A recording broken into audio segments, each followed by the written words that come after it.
Kiara, you have the floor. Yeah, okay, great. Let me just And I won't start your clock until you're all set up because you're running this yourself, right? Yes, I am. Perfect. Okay. I believe we are here. All right, so welcome to Pieces Collective. This is my capstone, and the title of my capstone project as a whole is Pieces Collective, investigating peaceful meaning making through the creation and consumption of collaborative peace media. So the first half of my project, which is the more so research part of it, which I will get to in a moment, focuses more on the concept of meaning making and how that can be peaceful and be applicable to peace and conflict resolution. And then the second part, which is the bigger part, is this, which is the application of it. So I created an online peace media space that aims to empower transformative artistic creation and interaction with impactful media. So just to go a little bit into the background of the project, this is a little bit about me and how I got interested in this project. Basically, I've been really interested in the intersection between peace and conflict resolution and the arts, specifically theater arts. So honestly, singing is my piece. That's where I find my peace. And the arts are something that have always been super important to me, but I kind of stepped away from them in undergrad because I graduated with international studies from Arcadia. And I really focused in on kind of more the academic pieces of that. And I was really excited to, in this project, find that intersection and kind of circle all the way back around, and take all of my interests and put them together, to do with like community building and organizing and creating big events, which definitely puts, I used skills for this because it was a big project. Facilitation, anthropological research, and doing interviews, things like doing data analysis as well, which also has to do with the anthropological research, doing things in theater, which is something I've done for my entire life.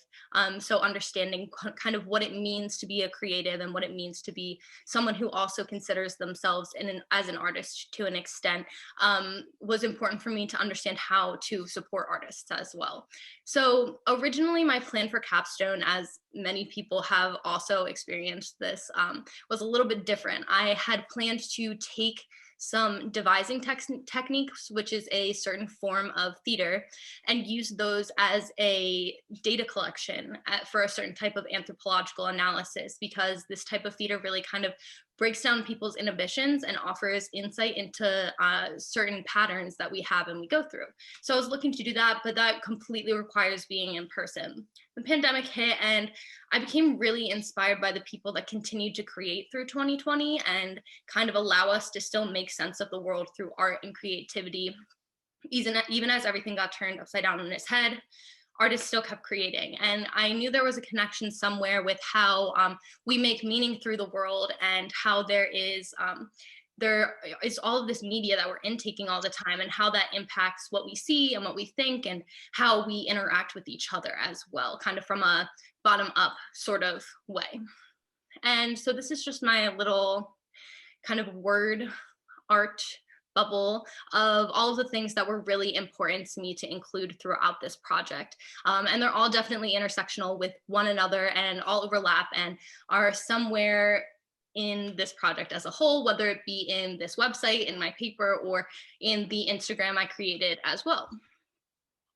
So additionally, my research methods, the theoretical background I followed, which had to do a lot with understanding what peaceful meaning making is. I looked at some general anthropological theories about meaning making and storytelling, but the one I focused on is a little bit more of a contemporary theory, which is embodied cognition and metaphor theory. So this is from George Lakoff, and a couple of other scholars also expand on this as well, and focuses on the concept that we have these neural connections in our brains, and what we understand is really embodied. And these connections build off of one another. And because the world is so complex, one of the ways that we get to understand things is through metaphors or through comparing things to other things and then categorizing them. So these neural connections that happen in our brains build build and build and build and help us understand the next thing that we encounter in the world that might be confusing. So when we see things in art and in media, those things are building those metaphors, especially because art and media are usually made up of these symbolic metaphors. I also focused on peace media and journalism. So peace media and journalism are two separate things, and peace media is a little bit more confined in and of itself. But for this process, I kind of expanded the definition to include people who are just creative in any sense. And that includes people who are creating policy as well, or working in nonprofits and doing things like traditional art making as well, like visual arts or theater arts and things like that. But the goal remained the same as what peace media is, which is to amplify the value of nonviolent responses to conflict in the public conscious. And that is done by sharing stories and messages that are not necessarily ignorant to conflict, but rather focus on solutions and peaceful new ideas rather than just continually talking about violence or reiterating the issues that we're talking about. So like we'll mention the problem, but then instead start to talk about solutions or new ideas. And additionally, I took a lot of like case studies that just kind of give me like a background idea. And these things came from various like large organizations. There's some like UNESCO things or the National Endowment for the Arts, but then there was also some practitioners like Augusto Boal who created Theater of the Oppressed, which used theater to do, it's essentially like practice for social change that happened originally in Brazil, but has gone and moved all over the world. And then a lot of this, something that was really important to me throughout this process was making things accessible and transparent. So I started creating some content on my Instagram, which you can see here as well, is to like make things that were more accessible around the theory as well. So I tried to break it down. I honestly used some like TikTok trends and followed them and put the theory into them so that way it could be something that everybody could understand instead of it just being really kind of gate kept in a way of like thick academic language. And this is a quote that really inspired me. I actually read it in a class at the beginning of this semester. And it's by anthropologist Carolyn Nordstrom. If war starts long before the firing of the first bullet, peace is set into motion long before peace accords are engineered. In fact, peace starts at the epicenters of violence. So I wanted to focus on this because we're all living in 2020. Obviously, there's a ton of conflict happening. And I had this awareness that art is one of the places where this peace is starting far away from peace accords, but is eventually going to turn into the peace accords or whatever we envision and create to eventually be the peace that we find beyond the conflicts of 2020 and obviously beyond as we move through the year. So I'm moving on to my research methods. My research question was what art is being created to reflect upon and reckon with the current conflicts of 2020 in the United States, and how are artists aiding in envisioning a more peaceful future? So for my methods, I interviewed some artists over Zoom. There was 7 official interviews and 3 kind of unstructured interviews that I had that were through like the phone and Instagram chat. And I also did 30 hours, like about 30 hours of participant observation with the Just Act CTLM ensemble, which is something that is a part of the Center for Teaching, Learning, and Mentoring at Arcadia University, that they're doing a love pilot this semester. And I was a part of the ensemble that did some theater for the oppressed and kind of understood how that was working and how that could have an impact on racial justice on campus. So I interviewed the artists and had a certain set of questions that I did. And also something that was really integral in creating this project was I took a class called Writing for Digital Media, and also all of my experience previously and some texts and Instagram influencers that helped me understand what it meant to make a community online and build a website and create a platform that would be effective for interacting with others and creating a collaborative space. So then later specifically to answer my research question, and obviously in this, I found so many more things and answers than just my research question. But specifically to answer my research question, I took the interviews and I coded them to find common themes. And you can see that in the section of this website called Seeing 2020 is where those results are. But throughout the whole entire project and through the entire website is all influenced by the interviews that I held as well. So this is just a video from one of my interviews. And here is a list of all of the people that made it possible. These are all of the artists that I interviewed or talked to or worked with. And there's links to their work as well so that people can continue to support them, or maybe go find their Etsy shop if they're a visual artist and support them that way as well. And also beyond this, I'm so thankful for everyone that's helped me through this process, which I'm pretty sure is everybody in this Zoom room, because there's been all different types of experiences and support that I've gained from everyone that has certainly made this all possible. So moving on to a little bit of the results, I guess you could say, that I had. This is the main page for the pieces, as you would say.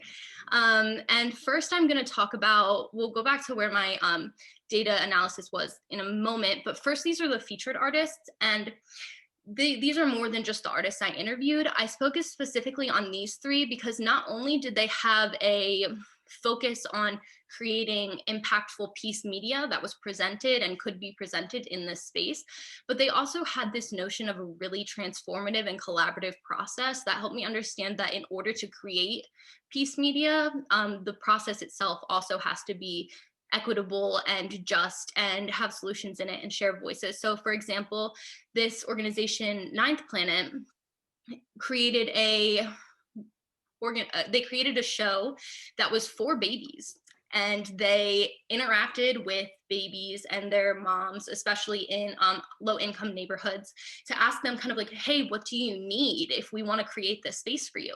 They also worked with social workers, and they also worked with neurobiologists to understand what they could create to have a space that would empower caretakers to have a better relationship with their babies and kind of be able to like look at their babies in a new way. And there's also some public health impacts to this because there was a report done on that as well. So moving on to how this impacted 2020 and what artists are creating during 2020 and how it's helping us envision a better future. When answering these questions and then coding the interview data, I found a bunch of different common themes, and these are the biggest ones. And there were some underlying themes or some deeper things as well, but these were the biggest ones I had. And you can see that there's quotes from the interviews as well that are present in here that are representative of that. The first thing was adapting. So obviously we've all made our way to a new virtual world, which has changed our perception of what it means to be socially distant versus physically distant. So something that came up a lot was that people had to adapt and change what they were doing. And I think it starts out like thinking really negatively at first, but it turned out that it was really positive because it had people turn their processes on their head and try to reimagine how things were done to have them done in a more equitable way. And it also made a bigger impact because more people could be reached by having these art forums or performances or really just placing their art online, because it makes it, there's no geographical boundaries to interacting with this art. Second was uncensoring realities. Essentially, we've been able to talk about things that we haven't talked about before. And these topics that went often unheard by advocates that were facing oppression, such as things against racial injustice or other forms of inequity like health injustice and things like that as well. There's been a platform for that to be heard more, and these artists are responding and creating in response to that. And these things are really complex and convoluted and confusing, and art helps people make sense of that as well. So these new realities that are becoming uncensored could be made sense of through art as well.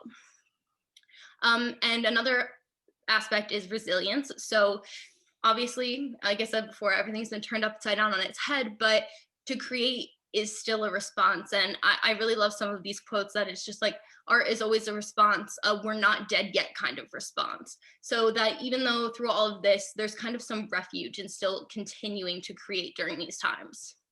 And lastly, I mentioned this a little bit previously, but the concept of process, processed, and then product. So if you're going to create a show about someone, that person should be involved in the process. You're going to create a show about a certain identity group, then those people should be involved in the process to say, like, what do you want to see? How do you want to see yourself? How have you not been seeing yourself? So that way the representations are really there. And then people on a larger scale can truly get an understanding instead of further like perpetuating stereotypes and things like that. And so one other thing I want to share is on the homepage, which is there was a lot of organizations that inspired me to do this. And these are just 3 of them. There's many more, but though this is a positive peace media space, my website itself, these are also some other organizations that are doing similar work and kind of creating platforms for equitable transformative creation, as well as sharing art that is kind of focused on community or focused on like seeing things in new ways or centralizing solutions or centralizing maybe equality and inclusion and equal representation. And so that's kind of the first, like there's 2 parts to what this project was, 2 parts to what was important for this project. The first part was creating this peace media space and having it be something that people could interact with in hopes that then they would interact with it and that could change people's perceptions and impact meaning making in this way. And the second part was focusing on supporting creatives. So obviously this art can't exist unless there's creatives doing it. And people need to be supported in doing that. Currently, this resources for creatives aspect of the site is kind of in the baby stages, but is hopefully going to continue after this. But essentially, artists usually would interact with each other maybe in person, going to galleries, seeing each other at different places like studios or things like that. Since those places in person can't happen anymore, I wanted to bridge the gap between artists and their resources of collaboration together and create a space online here. And another aspect of this that hopes to happen is there's like workshops and things that could go with it. And the hope is that this would also empower people to create transformative media or exchange things with each other on how they can create transformative media or create peace media in general and understand what it is. So people can apply to be featured if they're kind of already creating this type of thing, or just kind of join the collective as a whole. And then there's also this section which asks what support people need. So I felt like that was following the best practices that I'm preaching as well, to try and ask people for what support that they need. And sorry. You're just at time. Okay, So. great. And so, I mean, just to conclude, I'm just finishing up. I mean, my final thoughts are that I really would like to develop this further. I've had thoughts of maybe turning it into like a 501c3 and continuing to provide support for artists as well as create this peace media space. And also my other reflections are that my absolute favorite part of creating this was getting to be creative myself, but also I really love the interview portion of that because it really intersects my like creative interests and getting to talk about art and getting to talk about these things and getting to talk to people, and also like some anthropology skills as well with interviewing.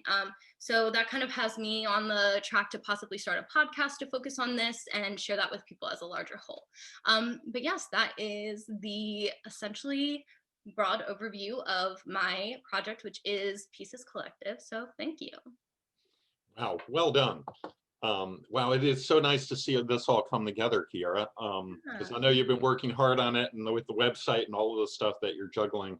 Really good to see and nicely presented. Questions for Kiara? Anyone out there? Kate. What? Oh. So first, Kiara, I'm obsessed and I can't wait to go to the site and like really go through it and absorb everything. And I'm wondering how you found the artists who you chose to interview. And I'm curious about whether they view themselves as peacemakers or if they just view it as like, oh, it's kind of an accident that we made art about peace. I would definitely say that when I brought this up to people, there was some kind of like, oh, like, I guess I am kind of a peacemaker then. Like that was a part of that, like the interview process.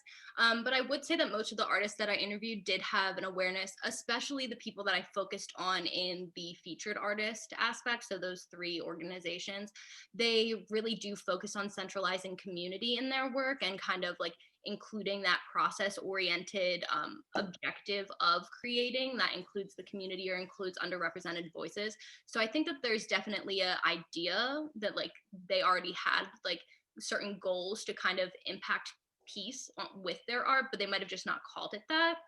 And I found a lot of people through things I already knew because like I'm a theater nerd. Like I've always loved doing theater. I already had like some connections with some Philly theater. I minored in theater in undergrad, so kind of had friends who would recommend different things to me. And a lot of it was just scrolling through Instagram, to be honest. So like I created the pieces Instagram, and then would just like I would get like requested or like recommended people to follow, and that's how I found some. And I just reached out to people, and they were more than happy to be a part of the project. Hey, Kiara, can you put your website and your social media handles in the chat for people? Thank you. Any other questions for Kiara? I mean, There, it's oh, Late. yeah, I'm having some issue with like my Zoom button, so I can't like raise my hand. I don't know how to see the functions, but I think it needs to be updated or something, and that's why.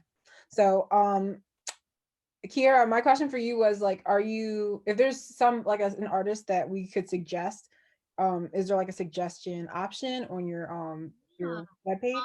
I'm trying to think of where that would be best to be. Like the part where you can, I mean, you can also just tell me because I know you, but I guess you could also put it in the section that is like apply to be a creator, and you could just like fill it out like maybe on behalf of someone. But that's also a really good idea.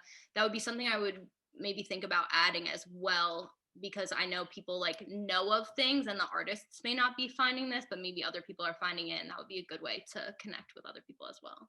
That's awesome. Okay. And then for Instagram, it's just the Pieces Collective on Instagram. It's different because there's a dot between Pieces and Collective. Good.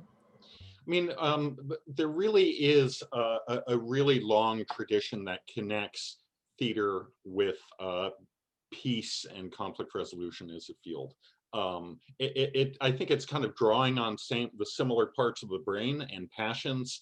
And I just know of a lot of people that came through theater, myself being one of them, theater major, and then off in the peace and conflict resolution. There's just something about it. Maybe it's the kind of core community that theater groups always have, kind of like athletics and how there's such a tight cohort.